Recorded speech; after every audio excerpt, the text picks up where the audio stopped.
7 de la mañana con 12 minutos, amigos, tal y como lo habíamos anunciado desde el inicio de este programa. Hoy es miércoles, día de nuestro panel Cara y Cruz, en el que estaremos hablando acerca de la nueva Asamblea Nacional en este corto periodo que le queda hasta 2025.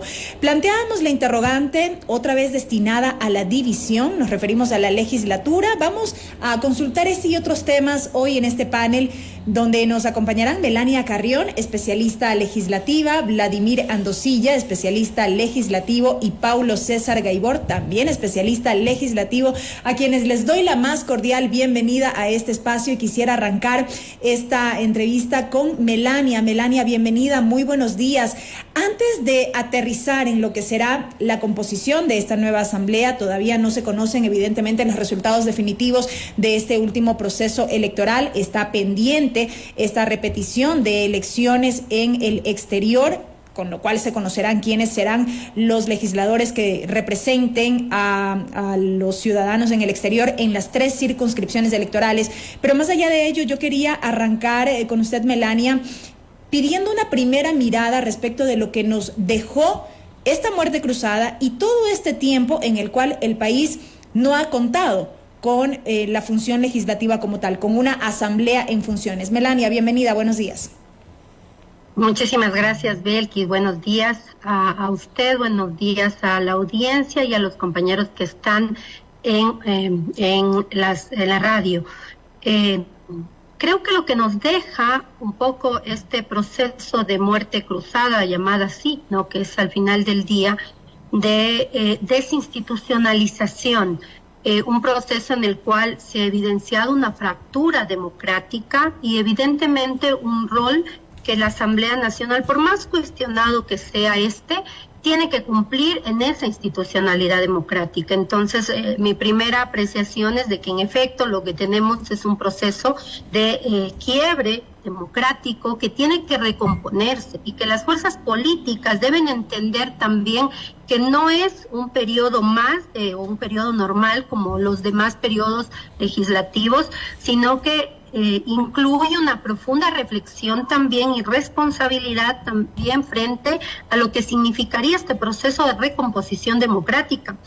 Hay que sanar heridas en esta democracia, llevamos ensayando siempre cambios, ya no es un tema de cambios de leyes necesariamente, sino sobre todo de actitud de los actores políticos, y quienes van a ir ahora a la Asamblea Nacional tienen que entender que esta etapa es una etapa de transición muy corta.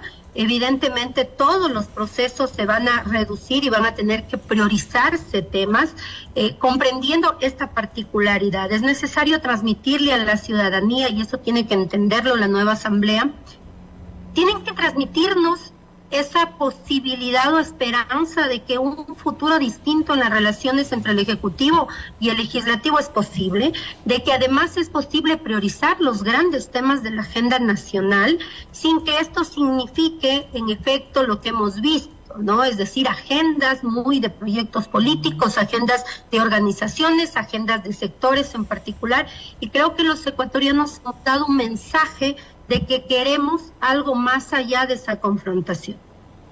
Correcto, Melania, gracias por este primer aporte, esta primera impresión. Paulo César, bienvenido nuevamente, buenos días. En esta misma línea, se dijo que la Asamblea Nacional impedía la gestión del presidente de la República, que bloqueaba ciertas acciones, y con la muerte cruzada, de una u otra manera, se ofreció brindar soluciones a estos problemas inmediatos que aquejaban a nuestro país mediante estos decretos leyes. ¿Qué pasó? Buenos días. Buenos días, Belkis, un saludo cordial a los compañeros y a la audiencia. Creo que en política la propia identidad se define con la identidad de los contrarios a veces, y que es necesario tener un antagonismo, y en un país que ha estado acostumbrado a desplazar las responsabilidades, a juzgar a cada uno por sus buenas intenciones y a los demás por sus hechos, era relativamente fácil y sencillo desplazar una responsabilidad hacia la Asamblea y tener permanentemente un antagonista. Y creo que la ciudadanía asimiló incluso ese relato y dijo: es la Asamblea la que bloquea, la que no hace nada, la que no permite que se desarrollen temas. Pero creo que quedó evidenciado a partir de la muerte cruzada un poco entendimiento de lo político, de lo público, de la necesidad de generar consensos, acuerdos, alianzas, de determinar que no es lo mismo un gobierno que una administración, no es lo mismo un sector privado que un sector público. Hay que construir otros tiempos, hay que motivar un liderazgo y hay que tener claridad en las soluciones que se proponen al país. Ahora la Corte Constitucional fue la que tomó el papel de antagonista, ¿no? Y salen igual los comunicados diciendo que hemos tenido la buena intención de hacer, pero no nos han dejado. Y creo que es momento de trascender de esa visión. Y Melanie hablaba de la importancia de la Asamblea, y yo creo que es importante destacar algo que es doloroso para el país. Haber pasado una crisis institucional de disolución de la representatividad, de no tener un foro de discusión política, y hay que decirlo con claridad. Nosotros como analistas, como expertos legislativos, como demócratas convencidos, pensamos que la Asamblea es necesaria. La colectividad la extrañó, le hizo falta, sintió que representaban sus intereses. Al parecer no, forma parte de un vacío político muy grande, y por ello la Asamblea que viene tiene una responsabilidad enorme con el país y una deuda con el país, y hay que iniciar por ello. Se ha roto la institucionalidad y la valía de la representación democrática, el papel político de la curul. Seguimos teniendo temas importantes para el país, seguimos teniendo carencias y vacíos en liderazgo, en la justicia, en la seguridad, en la manera en la que entendemos la administración pública. Y muchas personas no tienen una voz. Aquellos que la tienen, a través de una curul, deben asumir ese papel y construir un nuevo liderazgo que nos permita curarnos como sociedad, y que en este periodo de transición permitan un acercamiento importante entre la legitimidad institucional de la Asamblea y la ciudadanía.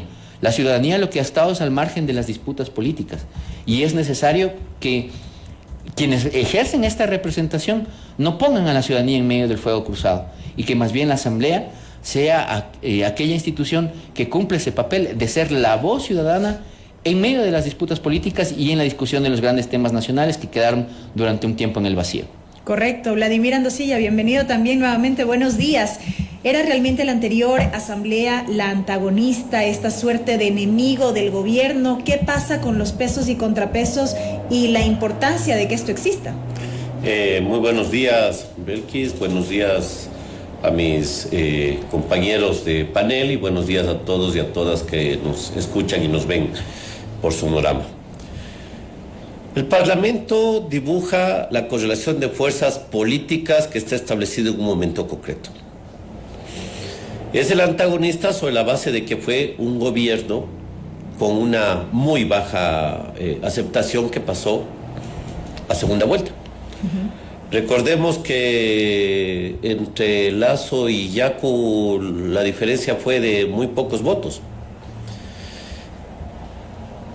Y este gobierno indudablemente ganó con un respaldo minoritario que se expresaba en el Parlamento. Esa correlación de fuerzas políticas que existía en el país se expresó en el Parlamento y se expresará nuevamente en el Parlamento, en el nuevo Parlamento que se eligió el 20 de agosto. Entonces esa es la primera reflexión que necesitamos entender. O sea, el Parlamento es la expresión de la correlación de fuerzas políticas en el país. En el marco de eso, indudablemente va a haber contradicciones con el Ejecutivo, en especial cuando hay gobiernos que ganan o pasan a segunda vuelta con muy poca votación, con menos del 20% de apoyo popular que pasan a la segunda vuelta. Entonces, depende mucho de la habilidad del gobernante para poder construir las mayorías.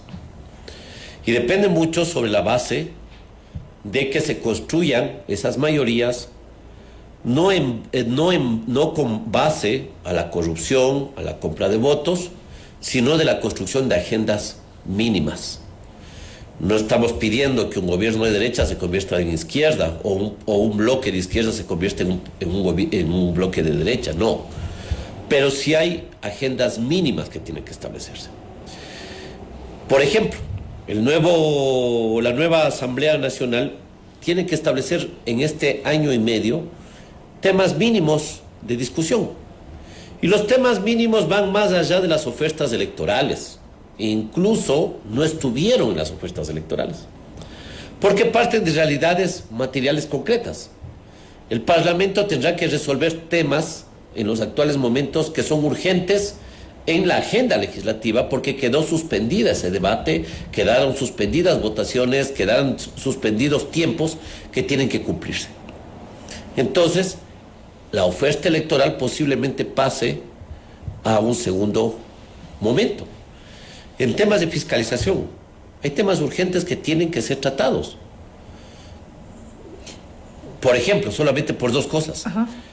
Estoy hablando de dos concursos sumamente importantes, concursos de frecuencias de radio y televisión y concursos de frecuencias de celulares, del concurso de la entrega de las frecuencias para la telefónica. Requieren una fiscalización, porque requieren un control político, porque querramos o no, el legislador ejerce ese control político más allá del control administrativo que pueda tener Contraloría o el control penal que tenga la Fiscalía. Se requiere un control político de estos megas concursos que impactan no solo en la economía del país, sino que impacta en el ejercicio de los derechos de los ciudadanos y de las ciudadanas, el ejercicio de la libertad de expresión, del derecho a la comunicación, de poder intercambiar opiniones. Entonces, son temas que requieren una respuesta del legislativo, un legislativo que actualmente tiene una nueva conformación. La pregunta que me parece que deberíamos hacernos, todos los ecuatorianos y ecuatorianas, es si es que la muerte cruzada es o no el mejor camino institucional para resolver las crisis políticas que se dan al interno del Estado ecuatoriano. Ese es un tema con la experiencia que hemos tenido que creo que hay que reflexionar. ¿La muerte cruzada es la salida adecuada? ¿Fue la salida adecuada desde su punto de vista? Yo creo que sí. Porque la otra salida era la gente en las calles tumbando al gobierno. La institucionalidad, el constituyente estableció una salida. O un presidente destituido por la misma asamblea en el curso de este proceso que se estaba llevando adelante. Es que esas son las vías institucionales. O sea, el tema es lo siguiente: o buscamos vías institucionales para resolver los conflictos políticos que se dan en el país, o buscamos vías no institucionales para resolver los conflictos políticos que se dan en el país. ¿Por qué? Porque el conflicto que se da en la asamblea es una expresión de lo que ocurre en las calles o en las plazas del país. O sea, no es que los políticos responden aisladamente de la correlación de fuerzas políticas que existe en la sociedad. Si la gente está exigiendo cambios de gobierno, no tiene el respaldo de ese gobierno popular, indudablemente en el Parlamento se verá lo mismo. Correcto. Melania Carrión, su criterio respecto de esto último dicho. Estimada Belkis y colegas, yo creo profundamente que es posible hacer una política de manera distinta y que, si bien es cierto, como ha señalado Vladimir, las fuerzas políticas que tenemos en la Asamblea son de alguna manera el espejo un poco de las diversidades que tenemos en la sociedad. Eso no significa que no pueda tomarse ciertas decisiones, que no pueda construirse consensos. Es más, ¿no? Lo que para algunos puede ser un serio problema, como por ejemplo el tener una diversidad de bancadas y esta fragmentación que ha caracterizado a la política ecuatoriana, en nuestro caso en particular podría convertirse, si es que así lo deciden y actúan en consecuencia los líderes políticos y los líderes de las organizaciones políticas, en una potencialidad. ¿Qué es lo que vemos en este momento? Ya decía Vladimir, hay algunos temas que tienen que hay algunos temas que tienen que evaluarse, hay algunos temas que tienen que concluirse. Hay temas en la agenda legislativa que creo que nos obliga a que exijamos también, en el caso de los nuevos asambleístas, a que prioricen algunos temas. Muchas veces las agendas legislativas que se han establecido en los periodos pasados han sido muy ambiciosas. Demasiado ambiciosa. Se pretende resolver todo solamente definiendo etiquetas de las leyes. Entonces se dice que hay un problema en materia de seguridad, entonces enseguida decimos tenemos que cambiar lo relacionado, por ejemplo, al código, lo que se ha demandado últimamente, que es el código de la policía. O decimos que tenemos que cambiar una ley, ahora incluso escuché en la campaña hasta la recientemente aprobada ley del uso legítimo de la fuerza. Entonces, o el planteamiento también, Melania, si me permites, el planteamiento también de tratar cierta cantidad de leyes, números que quizás no son no se pueden cumplir dentro del primer año o dentro de los 4 años del periodo como tal, números altos. Así es. Se genera una competencia cuantitativa que no se basa en lo sustancial. Entonces yo sí creo que la nueva asamblea tiene que pasar del epidermis a lo sustantivo, tiene que pasar también de lo cuantitativo a pensar más bien en la calidad legislativa. ¿Qué es lo que necesita en estos momentos el Ecuador? Una asamblea que pueda dar, primero, estabilidad democrática. Necesitamos una asamblea que no empiece y no inaugure sus funciones o su gran agenda parlamentaria precisamente confrontando o precisamente generándole al nuevo presidente o la nueva presidenta, sabemos que puede ser cualquiera de las dos opciones, esta situación de tener que generar negociaciones. Ninguna de las bancadas por sí solo puede tener una mayoría, e incluso si la tuviese para pasar ciertas leyes se necesita, en caso de que hubiese un veto, una mayoría calificada. Eso significa que se tiene que conversar. En la asamblea anterior hubo excelentes manifestaciones de que es posible dialogar, de que es posible construir consensos a partir de los intereses nacionales.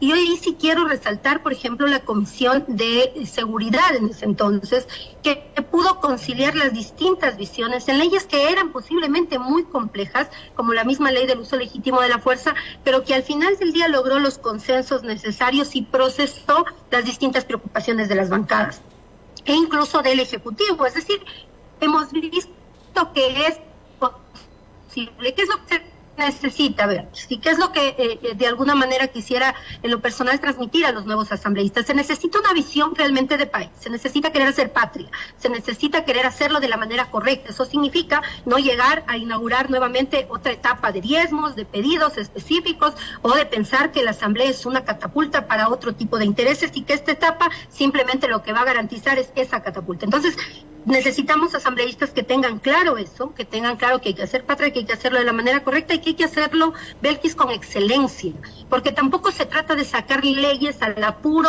porque esto es otra cosa que hemos visto en el Parlamento, que como vamos a tener poco tiempo, que no nos sorprenda que se piense que lo urgente hay que empezar a sacar a lo loco sin necesidad de pensar en la calidad legislativa. Correcto. Hay que pensar en lo prioritario. Hay leyes que ya están en camino, hay leyes que están incluso para segundo debate que son urgentes, como la ley de gestión de riesgos, por ejemplo, que ya tiene un informe para el segundo debate, que puede tener unos ajustes menores pensados en la coyuntura específica, digamos, del fenómeno del niño, con algunos temas para la transición de esta eventualidad, y que ya podría ir aprobándose. Entonces lo que necesitamos es esa responsabilidad, pensar en el talento humano, y eso los compañeros no me van a dar la razón, creo yo. Tenemos un serio problema de institucionalidad dentro de la Asamblea y eso lo hemos visto. No puede ser que la gran mayoría de servidores legislativos estén con contratos ocasionales. ¿Eso qué significa? Que no se profesionaliza tampoco al personal, mientras en otros parlamentos se están conformando tanques de pensamiento y cuentan con tanques de pensamiento que permiten hacer un proceso incluso previo de verificar la calidad de los proyectos de ley y la articulación que pueda tener con no solo las necesidades del país, sino con la norma constitucional. Correcto. Hacer control de convencionalidad. Aquí en realidad no tenemos esa fortaleza. Entonces sí se necesita pensar incluso en la institucionalidad de la Asamblea, y los nuevos legisladores y quienes estén frente al Consejo de Administración Legislativa tendrán que pensar más allá de la agenda coyuntural y tendrán que pensar en sentar las bases para esa institucionalización. Correcto, Melanie. Yo coincido en gran medida con lo que se ha dicho hasta el momento. Sin embargo, quizá para muchos puede resultar todavía un poco utópico que el país, que el Ecuador pueda contar con una asamblea con estas características, con estos acuerdos mínimos y demás. ¿Qué dice Paulo César? Pienso que es utópico en general en nuestro sistema democrático que haya una identificación entre los actores políticos y las necesidades de la sociedad. Vladimir decía, el conflicto político no se da aisladamente de la correlación de fuerzas sociales. Y yo creo que el problema de la Asamblea es todo lo contrario, que se dio aisladamente, que los políticos en la curul se encapsularon en sus propias disputas, en sus propios intereses, en su propia visión partidista. Dejaron fuera a la ciudadanía del propio diálogo político. Decir que los asambleístas van a sentarse y pensar exclusivamente en el interés nacional es utópico. Siempre lo ha sido de alguna manera, poder decir que hay una identificación clara entre el político y las necesidades ciudadanas.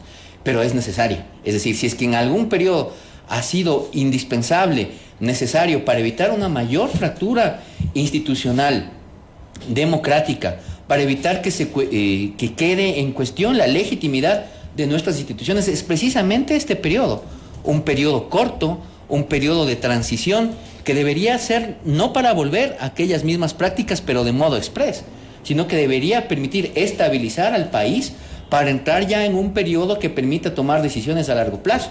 El problema con el Ecuador es que siempre tenemos inconvenientes en asumir las consecuencias de nuestras decisiones. Tenemos poca visión a futuro y se manifiesta incluso en la manera en la que ejercemos la democracia. Hoy ejercemos, hoy votamos, veamos quién tiene un buen ejercicio de campaña, quién salió más victorioso en redes. Veamos cómo nos va. Y sobre eso nos orientamos, veamos cómo nos va. Ajá. Y si de pronto no nos gusta, en 6 meses lo cambiamos. Sea por una salida constitucional, que no por ser una salida constitucional es una salida adecuada, creo yo. La muerte cruzada, por ejemplo... No fue la decisión adecuada desde su punto de vista. Mi visión es que quizá hasta yo diría que fue una decisión inevitable porque ambos actores forzaron los canales jurídicos hasta ese punto. Pero de ahí decir que fue una decisión conveniente para el país, yo siempre he tenido una postura en el sentido de que la muerte cruzada era un botón nuclear que existía en la Constitución con miras a que se concienticen que no debe ser utilizado nunca. Que se lo veía como ¿no? lejano, de alguna manera. Debería haber sido una institución destinada a mantener a los dos poderes en orden. Esta es mi visión. No fue así y más bien lo que se hizo fue utilizarla para dentro de una coyuntura política, dentro de una disputa de dos actores que en el medio dejaron fuera las necesidades de la ciudadanía. Entonces, el hecho de que sea establecido en la Constitución no creo que haya sido conveniente para el país, no creo que sea conveniente tampoco que esta ruptura institucional vuelva a darse en la nueva Asamblea. Al final, el apego al derecho, el apego a las normas técnicas, el respaldo técnico en el proceder legislativo, no es solamente algo que adorna la calidad de la labor de la Asamblea, que nos permite sacar alguna certificación internacional. Lo que no se ha entendido por parte de los actores políticos, muchos legisladores incluidos, es que el apego al derecho, la aplicación de la técnica legislativa en la labor del Parlamento es constitucional a una buena labor del Parlamento y es constitucional a la legitimidad democrática de las acciones. Esto no se ha dado y es importante además decir que las leyes no solamente existen para ser cumplidas, para otorgar un canal institucional. Existen porque están en un trasfondo de una necesidad ética, porque tienen un contenido material, porque contribuyen al bienestar de la colectividad. Y la Asamblea Nacional debería ser la primera institución que lo tenga en cuenta. Decir que no solamente tengo que hacer las leyes, no solamente tengo que sancionar el incumplimiento, sino que hay un factor ahí de la confianza de la ciudadanía en sus liderazgos y sus instituciones que está en juego. Dicho sea de paso, es lamentable, por ejemplo, que la Asamblea Nacional, teniendo esta obligación, sea la primera en vulnerar derechos, que es la situación en la que se encuentra el ex personal legislativo y que es uno de los muchos ejemplos que podríamos decir que esta dimensión ética de la ley, del cumplimiento de valores, el entender que las normas legales y constitucionales sostienen algo más importante que el funcionamiento administrativo. Al final, la Constitución, las leyes y la práctica de los actores políticos lo que sostienen es la confianza, la posibilidad de creer que entre la ciudadanía hay una adecuada convivencia, que tenemos los mismos objetivos, que tenemos las mismas reglas, que remamos hacia el mismo lado. Y eso es uno de los grandes problemas del Ecuador, porque como no se respetan los canales institucionales, legales, entonces entramos en el sálvese quien puede y cada uno busca poder sobrevivir de acuerdo a sus propios intereses. Correcto, Pablo César. Vladimir Andosilla. No hay nada más político que el hacer una ley. Porque cuando uno se construye una ley, se está construyendo mínimos de unidad, no solo jurídica, sino también ética y de objetivos sociales. Por ejemplo, una de las leyes que se tienen que tratar, así no hayan ofrecido los parlamentarios, es el veto a la ley de salud mental, que en estas semanas vetó el Ejecutivo. Al debatir ese veto, los parlamentarios van a construir unos consensos políticos sobre mínimos morales en cómo la sociedad tiene que percibir la salud mental y las garantías de las personas que tienen enfermedades mentales. Entonces, esas son las construcciones que debemos ir haciendo. Es decir, cuando discutimos las leyes, tenemos que ir construyendo esos mínimos sociales en donde los ecuatorianos nos unificamos. Cuando discutimos, por ejemplo, el Código del Trabajo, que ha sido desde el 2005 27 veces reformado, hablamos de los mínimos en que la sociedad establece las garantías del derecho al trabajo y del acceso al trabajo que los ciudadanos tienen. Entonces, por eso es que yo establezco, no hay nada más político que el construir una ley, porque la construcción de la ley se establecen esos acuerdos políticos mínimos que la sociedad tiene. Ese es un tema que me parece que es necesario reflexionar. ¿Por qué? Porque el parlamento que se viene es un parlamento mucho más disperso que el anterior. Y que los bloques parlamentarios se van a constituir no necesariamente por la forma en cómo han sido elegidos. Voy a poner solo 3 cosas. El Partido Social Cristiano habla de que tiene 18 parlamentarios. Sociedad Patriótica dice que entre los 18 parlamentarios existen 2 de Sociedad Patriótica más Lucio Gutiérrez, es decir, son 3. Construye, tiene 2 fuerzas políticas en su lista, Construye Gente Buena. Un sector de Gente Buena dice que va a llegar a un acuerdo con Sociedad Patriótica. ¿Ya? Dentro de el propio alianza de Otto, del actual presidente, existen sectores de izquierda o asambleístas que se han autodefinido de centro izquierda y de izquierda, que es posible que sean parte de un bloque que se construya con Pachacutic, y claro que sí. Entonces, la propia asamblea actualmente va a ser muy fragmentada. ¿Ya? O sea, los números que vemos hoy en la elección no necesariamente van a ser los bloques como queden constituidos. Porque existen una serie de fuerzas políticas que están dentro de esas listas. Entonces, se requieren mínimos que permitan la gobernabilidad de la asamblea. Y esos mínimos van a estar establecidos, en primer lugar, en los proyectos de ley que tienen que definirse. Tenemos una reforma constitucional que tiene que entrar a debate y votación. Ya está el informe segundo debate de la reforma constitucional sobre el rol de las Fuerzas Armadas en la seguridad interna. Tenemos el veto sobre salud mental. Tenemos un código del trabajo que ya pasó el primer debate y comienzan a contar los tiempos para el segundo debate. ¿Ya? Y todo esto, Vladimir, si me permite, haciendo el análisis específicamente de estos acuerdos mínimos a la interna, ¿qué pasará también? Y sobre eso creo que también hay mucha expectativa de la relación legislativo-ejecutivo. Es que el Ejecutivo se vuelve un actor importante. Por ejemplo, el primer tema que tiene que discutir la nueva Asamblea es el nuevo presupuesto general del Estado. Correcto. Llegando. Y ahí va a haber una discusión fuerte, porque es un presupuesto que va a plantear el gobierno saliente y no el gobierno entrante, que posiblemente esté en contradicción de lo que proponga el nuevo gobierno. Entonces el gobierno entrante tendrá la necesidad de participar en procesos de alianza. Y es necesario, desde mi punto de vista, sea la candidata o el candidato, es necesario que se transparente la posibilidad de acuerdos mínimos. Correcto.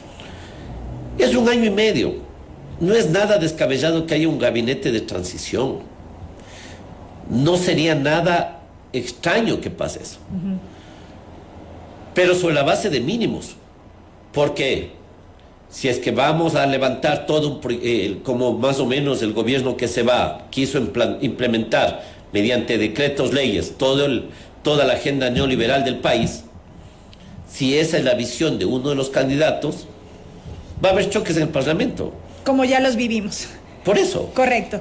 Vladimir, con esto me quedo. Quiero invitarlos a que sigan con nosotros, a ustedes, nuestros panelistas, Melania, y así también a ustedes, nuestros oyentes. Es tiempo de hacer una pausa para cumplir con nuestros auspiciantes y al volver seguiremos con este debate, con este panel alrededor de la composición de lo que será la nueva asamblea. Sobre eso quiero profundizar aún más. Vamos a la pausa, enseguida volvemos. Esto es A Primera Hora. 7 de la mañana con 44 minutos, amigos. Continuamos con más de A Primera Hora y hoy miércoles en nuestro panel Cara y Cruz, hablando acerca de la nueva asamblea con nuestros invitados, Melania Carrión, Vladimir Andosilla, Paulo César Gaibor, todos ellos especialistas legislativos. Continúo este debate con Melania Carrión porque mucho se hizo énfasis en el bloque anterior respecto de que este será un parlamento más disperso que la asamblea que ya tuvimos, que habrá de igual forma fragmentación. ¿Y qué nos quiere decir esto? Pregunto yo, Melania. ¿Esto daría cuenta de que, como planteábamos en la pregunta inicial de esta entrevista, otra vez la asamblea estará destinada a la división? Belkis, yo esperaría que no. Es decir, yo sé que las fuerzas políticas van a tender a una confrontación, y como ya señalaba Paulo César también, y lo había señalado también Vladimir, las fuerzas políticas en disputa de esos intereses van a tener confrontación. Se vienen algunas cosas muy importantes sobre las cuales se va a dar esa confrontación, porque tenemos que mirar incluso más allá de la Asamblea Nacional o lo de los proyectos de ley. Yo quiero discrepar un poco con Vladimir. Me parece que los proyectos de ley no son la principal manifestación de confrontación política dentro de las fuerzas de la Asamblea Nacional.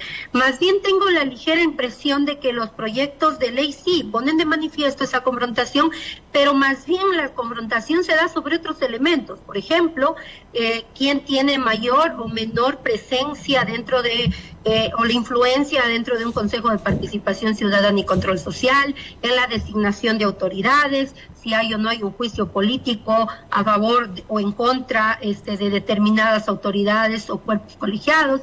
Y lo que vimos en el último periodo es que precisamente las leyes, más allá de la ley tributaria, digamos que sí generó una fuerte confrontación, las leyes no generaron tanta confrontación política, fueron más bien lo relacionado con los juicios políticos, con que si se destituye o no al Consejo de la Judicatura, y creo que por ahí puede estar, porque no olvidemos de que en el Consejo de Participación Ciudadana existen algunos procesos, tienen que designarse algunas autoridades, está pendiente, por ejemplo, la designación del Contralor, y ese no es un tema menor. Yo creo que incluso sobre la designación del Contralor se van a generar por ahí diálogos, porque aunque es otra función y no tendría nada que ver, todos sabemos de que tiene una importante digamos, influencia en lo que pasa dentro de la Asamblea. Y son más bien ese espacio de disputa de otros intereses, en otras instituciones, lo que puede generar mayor confrontación. ¿Por qué digo que aunque esta es una realidad, yo esperaría que no lo sea tanto en este momento? La Asamblea tiene una composición más o menos similar al periodo anterior, es decir, no es que esté tampoco mucho más fragmentada que en el periodo anterior. Tenemos bloques legislativos, de hecho posiblemente tengamos no los 5 bloques, sino solamente 4 bloques legislativos. Habrá que ver si Actuemos logra sumar las voluntades necesarias para convertirse en una bancada legislativa, más bien, porque se llegó a una diferenciación entre bloque y bancada. Más bien tendríamos como unas 4 y en el, digamos, en el peor de los casos unas 5 bancadas, que fue lo que hemos tenido en los últimos periodos. Entonces, yo no creo que tampoco sea mucho más fragmentado, ¿no? Un poquito, tal vez, unos movimientos locales que lograron una curul, pero la vez pasada tuvimos 13, 15 más o menos independientes, ahora vamos a tener algo similar, tal vez incluso un poco menos, porque muchos corrieron en alianza. Entonces, lo que yo sí creo que debería esperarse es que la nueva Asamblea entienda el periodo. Va a tener muy poquísimo tiempo, va a tener, como ya se ha dicho, 1 año, 6 meses, es poco tiempo, la agenda parlamentaria tiene 6 meses para presentarse, me parece que van a tener que llegar a acuerdos más bien para la designación de autoridades. Creo que ahí va a estar la principal, digamos, parteaguas respecto a la posición de las distintas fuerzas políticas, y me temo que lo que puede transversalizar la posición y la confrontación más bien es, lamentablemente, esta relación correísmo versus anticorreísmo, que digo lamentable porque aunque es una realidad, no es lo que queremos los ecuatorianos. Queremos pasar la página, queremos superarlo, pero me parece que incluso en las coaliciones que se den para la designación de autoridades de la Asamblea va a determinarse muchísimo varios aspectos. Primero, si se está o no a favor de cierta posición mayoritaria en la Asamblea Nacional, que sabemos que es la primera minoría, la Revolución Ciudadana, y evidentemente ahí va a haber algunos forcejeos, van a haber actores que de pronto ya leyeron lo que pasó la vez pasada, digamos en el periodo anterior,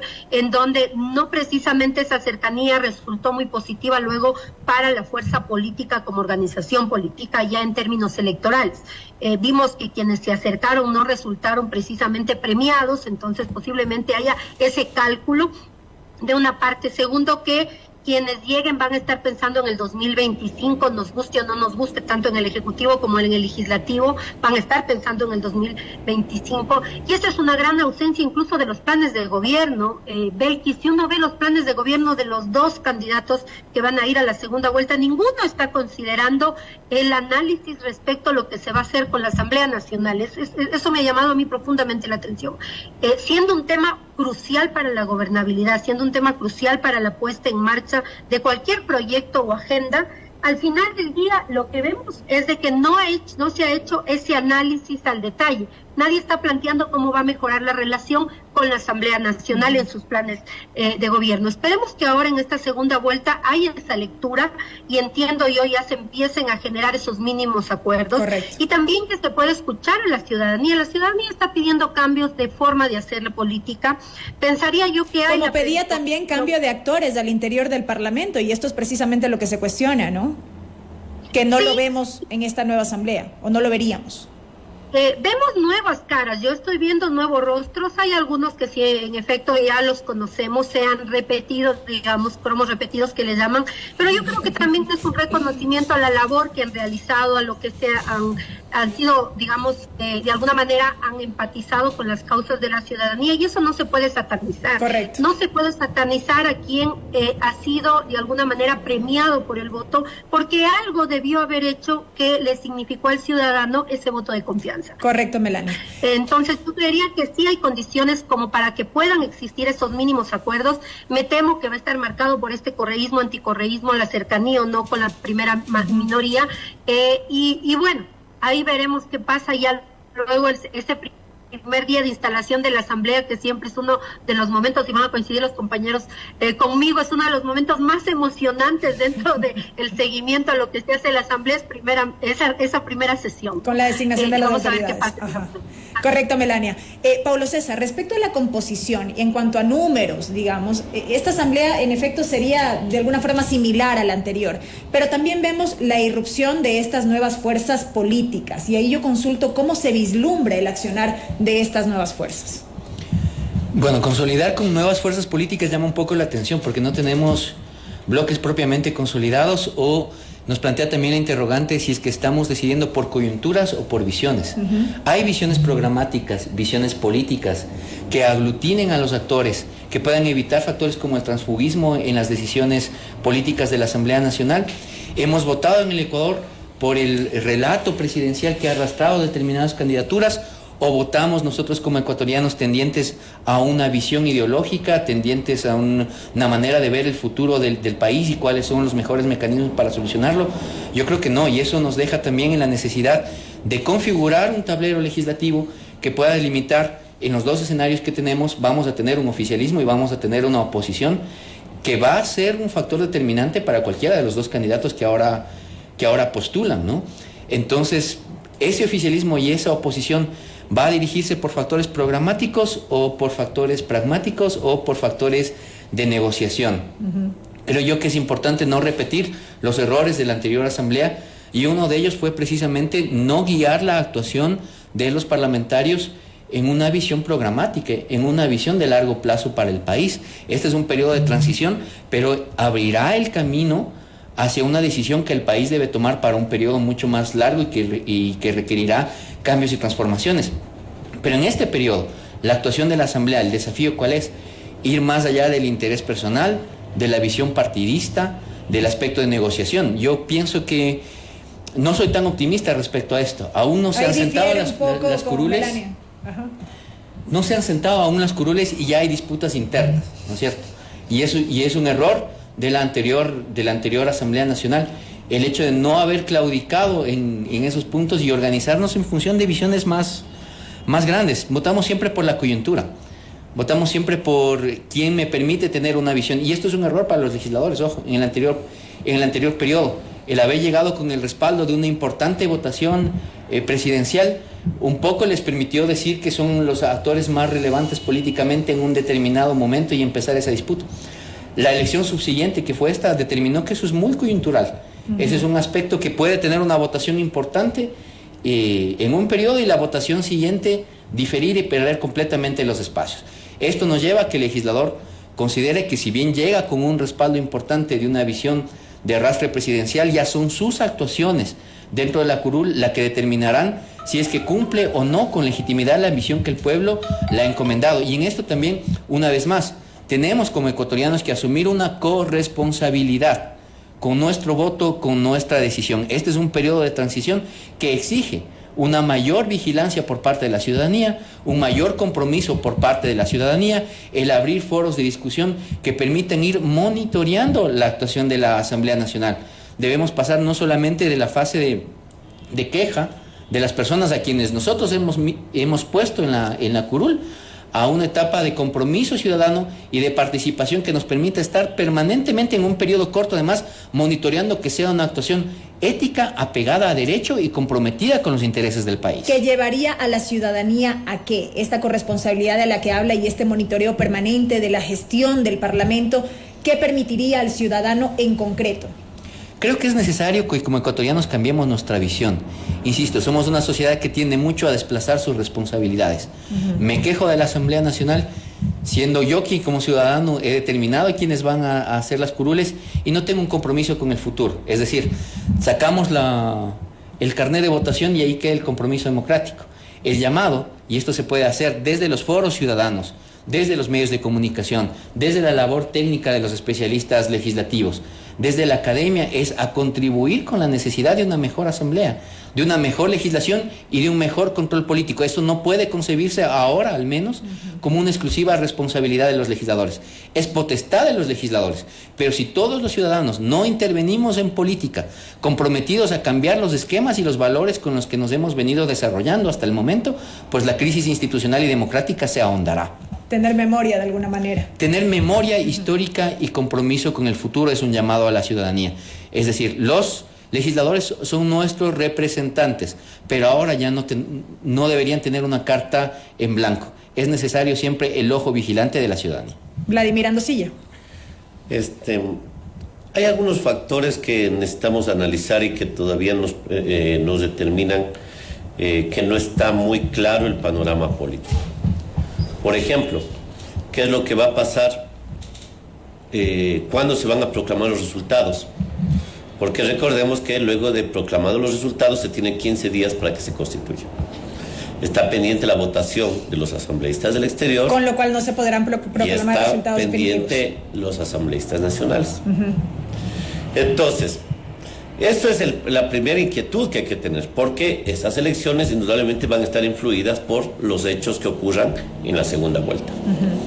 El segundo elemento que es indudable es de que, dependiendo de los resultados de la segunda vuelta, muchos de los bloques van a mantenerse como llegaron o van a dividirse. Porque, por ejemplo, uno de los finalistas es auspiciado por 2 listas y tiene asambleístas que representan a ambas listas. Habrá que ver qué es lo que ocurre si es que ganan o no las elecciones, si se mantiene o no esa alianza. Una buena parte de los candidatos en este periodo fueron por alianzas. ¿Se mantendrán esas alianzas en el bloque, en el Parlamento? ¿No se mantendrán? Sí, es posible, como dice Melania, es posible que haya 4 o 5 bloques, bancadas para que puedan ser elegidos en el CAL. Sí, eso es posible. Es posible que eso ocurra. Pero en los hechos, luego de eso, ya en la labor política cotidiana, va a expresarse esa fragmentación que se da. Si no recordemos, el bloque de Pachacutic en la práctica tenía 3 vertientes, 2 vertientes, 3 vertientes, dependiendo de los temas que se estén tratando, dependiendo de lo que se esté discutiendo, sea en fiscalización o sea en temas legislativos. Entonces, yo creo que mucho va a depender de los factores que todavía están por desarrollarse. yo sostengo, va a ser muy fragmentada la Asamblea. Yo creo que va a haber mucha fragmentación por estas alianzas con las cuales llegaron muchos de los sectores. O sea, si vemos nosotros el estado con la que llegó el candidato Otto, que fue respaldado, hay parlamentarios que son de Avanza, otros que son de Suma, pero hay otros que ni son de Avanza ni son de Suma. O sea, y que van a actuar también de acuerdo a sus visiones y a sus perspectivas. Entonces ese me parece que es un elemento que hay que darle seguimiento a cómo va a incidir la segunda vuelta en la conformación del Parlamento y cómo va a terminar definiéndose esos bloques y cómo van definiéndose las fuerzas políticas en cada uno de los temas. Y lo segundo tiene que ver también con los temas que tratemos. ¿Por qué? Porque hay, por lo menos en carpeta, ya antes de que se posesionen, ya sabemos algunos juicios políticos de algunas autoridades que van a ir o van a ser presentadas de ipso facto. O sea, sin contar que también está latente esta discusión de si se reactiva o no la sesión del Pleno en la que se buscaba la destitución del presidente de la República. A mí me parece que ciertos asambleístas que plantean eso lo hacen por tener un poco de autoridad política. Por un hecho, o sea, sí, jurídicamente se podría señalar que no está suspendida la sesión y que podría retomarse el debate y todo eso, sí. O sea, pero ¿es conveniente o no? Es la pregunta. Es que no solamente que no es, si es que es conveniente o no, el tema es que hay un principio, el de inmediación. Entonces, el tema es, sí, pueden continuar el debate, pueden hasta censurarlo, pero de seguro que se va a venir un proceso internacional porque se rompió el principio de inmediación, porque no son los mismos parlamentarios con los cuales se practicó la prueba y los alegatos de defensa. Entonces, yo personalmente creo que muchos de esos criterios están para conseguir alguna que otra entrevista en los medios de comunicación. Yo creo que eso no va a cursar. Me parece que hay temas mucho más importantes. O sea, el juicio político de la fiscal es mucho más importante que el querer enjuiciarle o no al presidente de la República en las 2 o 3 semanas que le faltarían para terminar su periodo. El juicio político al CNE tiene una importancia y tiene una velocidad que darse, porque tiene que ser antes de que se convoque al nuevo proceso electoral. Es decir, tienen 3-4 meses para poder realizar ese juicio político, que de seguro se va a venir. Y se va a venir por hechos, y se van a venir posiblemente otros juicios políticos por hechos como los que establecía Melania. Porque bajo esos criterios van a forzar que muchas de las designaciones que están pendientes se desarrollen de acuerdo a los intereses de las fuerzas políticas. Entonces, es posible que un sector de las fuerzas políticas esté interesado por acelerar la elección de los vocales del Consejo Nacional Electoral, o de empujar y acelerar la elección del Contralor, por decir algunos temas. Entonces, existen varios temas que están pendientes, tanto en la agenda legislativa como en la agenda de fiscalización, que va a ir determinándose cómo se van a ir construyendo esas mayorías en el Parlamento. Correcto. Y con esto me quedo, Vladimir.